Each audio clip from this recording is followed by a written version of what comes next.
Thank you, Madam Chairwoman. Secretary Becerra, thank you for coming today. As some of my colleagues have mentioned, your impatience to place undocumented children with sponsors at a faster rate than your caseworkers could handle placed thousands of kids in dangerous conditions where they were exploited for labor. Kids as young as 12, some even died. This is a chilling failure of leadership, but the President has decided to keep you on board, as we have an obligation to the American people to work together. So let's make sure this never happens again. Yes or no, do you commit yourself and your staff to working with me and committee staff on this issue that includes providing us materials which can educate us as to how the sponsorship process has been abused? Congresswoman, thank you for the question, and we have been working directly with the committee and members on this committee in the past. We look forward to working with you to make sure that we are doing everything possible to protect the children who are in our care. Have you reviewed how to improve the vetting process for sponsors since the New York Times story, and what improvements have you made to date? Congresswoman, we've been reviewing the vetting process since I became secretary, because it's an ongoing process. The circumstances have changed, as you would know, very dramatically. In 2021, there were large numbers of children in our care. Today, the number is greatly smaller. And so what we're trying to do is constantly be on top of what it takes to make sure that we care for the kids who are in our temporary custody well, but we also make the right placements once they are able to go out into the community. Okay, so with that being said, you've concluded which areas do you think Congress needs to address? And aside from comprehensive immigration reform, which we're already doing that with the Dignity Act, well, tell me, where can Congress help you? I appreciate the question. And there's a very simple answer to that, because many of the questions many of your colleagues have asked are, why are we not accounting for children? I keep trying to explain that we only have jurisdiction based on what Congress has given us.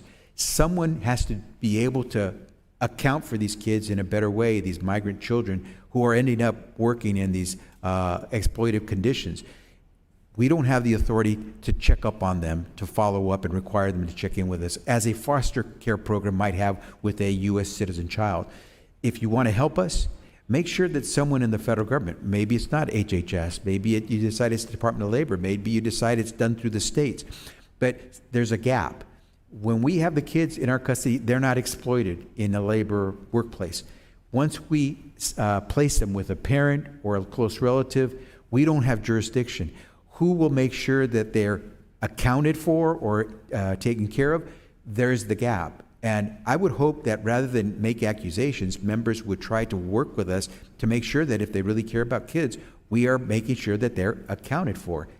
Who has jurisdiction? So let me add on to that.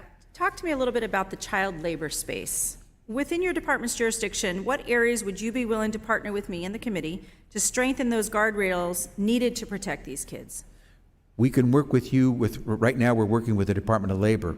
They're trying to give us any signals if there's some signs that a particular person who might want to sponsor a child, or in particular areas of the country, we see that type of exploitive behavior. If we get that information early, we can have then the red flag go off if someone is seeking to sponsor a child who fits that profile or lives in that area.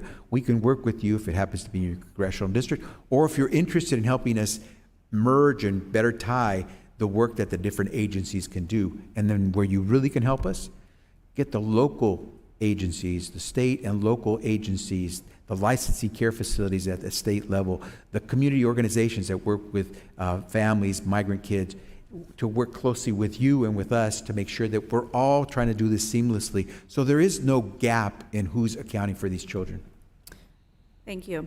I think there's little words that can describe the anger that we all felt when we read the New York Times story and when it broke. We do feel like there was a betrayal of trust for our most vulnerable kids in this country. And you know, they're surrounded by those strange faces. And I just can't imagine that for my own kids or anybody else's kids. So I do expect that I will work with you, but I do expect that you'll honor those commitments that you've made to me today. And with that, Madam Chair, I yield back. Look forward to it.